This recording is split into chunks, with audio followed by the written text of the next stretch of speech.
This is the first in a series of short discussions with staff who teach on our library and information courses at the University of Brighton. In this series we're going to be discussing areas of research that our staff are involved in and that actually inform our teaching. Today I'm talking to Juliet Eve, who's been doing some research on Web 2.0 and its relevance to the library community. You're writing a chapter of a book on the subject of libraries and Web 2.0. Your chapter is a critical look at some of the discussions of libraries and their use of new web technologies, so-called Library 2.0. Can you explain a little what Library 2.0 means and why you're critical of many of the claims that are made of these new services within the context of library provision? Yeah, Library 2.0 is a sort of current term which has been adopted from the whole sort of Web 2.0 discussion, really. So, on one level, the whole Library 2.0 phenomenon, if you like, is a little micro version of the Web 2.0 phenomenon. So it's how our libraries using some of those Web 2.0 technologies in libraries. So things like Facebook, things like Flickr, things like YouTube, all of those kind of things. So on one hand, there's a definition that of Library 2.0 that kind of restricts it to exactly that, using those technologies in a library setting. So if I can just quote from Manis, suggests that we think about Library 2.0 as the application of interactive, collaborative and multimedia web-based technologies to web-based library services and collections. So it's quite a narrow definition there, and it's about using those web technologies in library services and delivering library services. And quite a lot of libraries are beginning to do that. You know, they're beginning to put up blogs or allow sort of RSS feeds or all of that kind of stuff.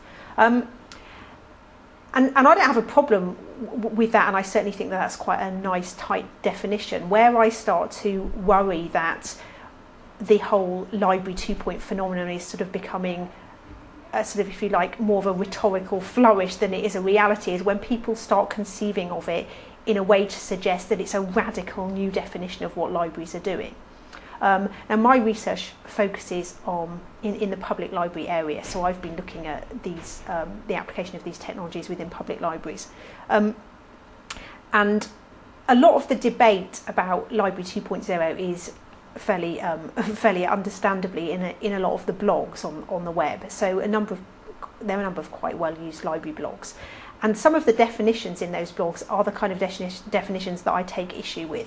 So for example, you've got a definition which says that, it's quite long but I'll quote it all. It says, Library 2.0 simply means making your library space, virtual and physical, more interactive, collaborative and driven by community needs. Examples of where to start include blogs, gaming nights for teens and collaborative photo sites. The basic drive is to get people back into the library by making the library relevant to what they need in their daily lives. To make the library a destination and not an afterthought. Now obviously, as somebody who's very supportive of public libraries, I don't have a problem with this idea of making your library relevant to community needs and getting people back into the library. But what I do take issue with is the idea that Library 2.0, which is about the application of these Web 2.0 technologies, can somehow then be conflated with something much wider and broader, and to suggest that it's a radical rethink of how library services are delivered. And I think that's a mistake, because I think you're taking something that's about technology and you're making it into something much bigger. And I also think it's a mistake in the sense that saying means simply making your library more collaborative and responsive to user needs. That's not a simple task. You know, delivering public library services to a community involves being very aware of all the range of community needs, and some of those needs and services that people might want in a public library setting are going to be very conflicting. You know, implying that kind of technology is the answer to a whole range of different needs is reductive and it's like, I suppose it's quite technologically determinist. I suppose it's suggesting that technology is the answer to what is a terrifically complex kind of social and political debate about what is the role of a public library.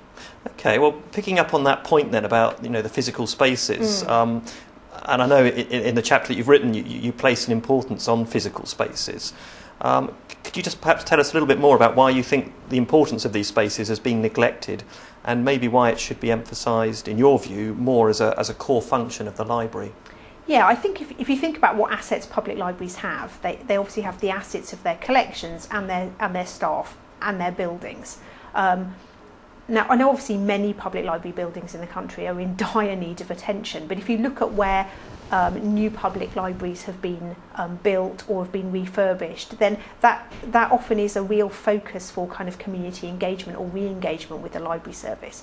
And there are a number of great new library buildings, with a very nice new library space in Brighton, for example, which has really attracted people to come into the library and for that space to be used to support things like community projects or exhibitions or whatever. So I think that we don't want to underestimate the fact that those physical spaces are important and that people go to the library because it's a physical space that they don't necessarily have in other areas. So for example, one of the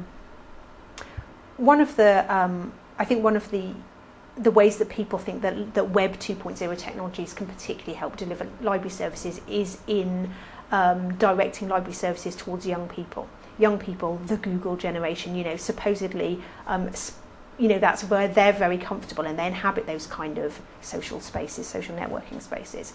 And I think most of the research suggests that they are, at the moment, the most dominant users of those spaces, although there is also research which suggests that actually it's the older generation who are fast catching up with them, if not overtaking them in some applications, certainly in Facebook, for example. And I think that's partly because, young people are attracted to kind of the new innovative social networking spaces, and as soon as us oldies kind of catch up with them, it's not very trendy and cool anymore, so they find something else to do. But I think also at the same time, in terms of library spaces, there's a real dearth of physical spaces for young people to go and to be engaged in interesting activities or to get help and advice, whether it's with homework or whether it's with careers or whether it's just with things they might want to do. And I think that libraries need to make use of their physical spaces and do more things around encouraging. Yeah, and I was struck by that in the draft chapter that I read.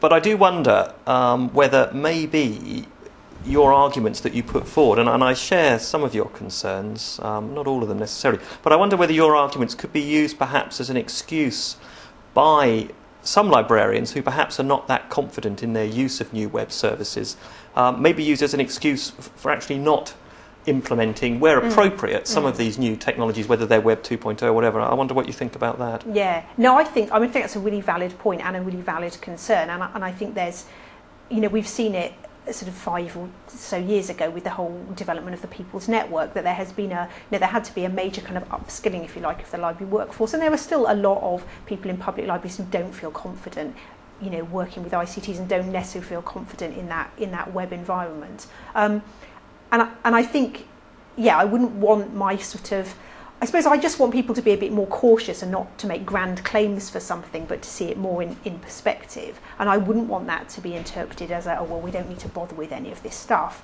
Because I think that many of the Web 2.0 technologies can be really good tools for reaching new audiences or engaging with new audiences outside the library space, and can also be very good marketing tools. And you wouldn't want to miss out on any of that by shying away from using any of them. And as they are increasingly becoming quite easy to use, it's a reasonable use, I think, of librarians' time to be doing some of that. I suppose I'm just a little bit more sceptical about being realistic about what it can achieve or why we're doing some of it in the first place.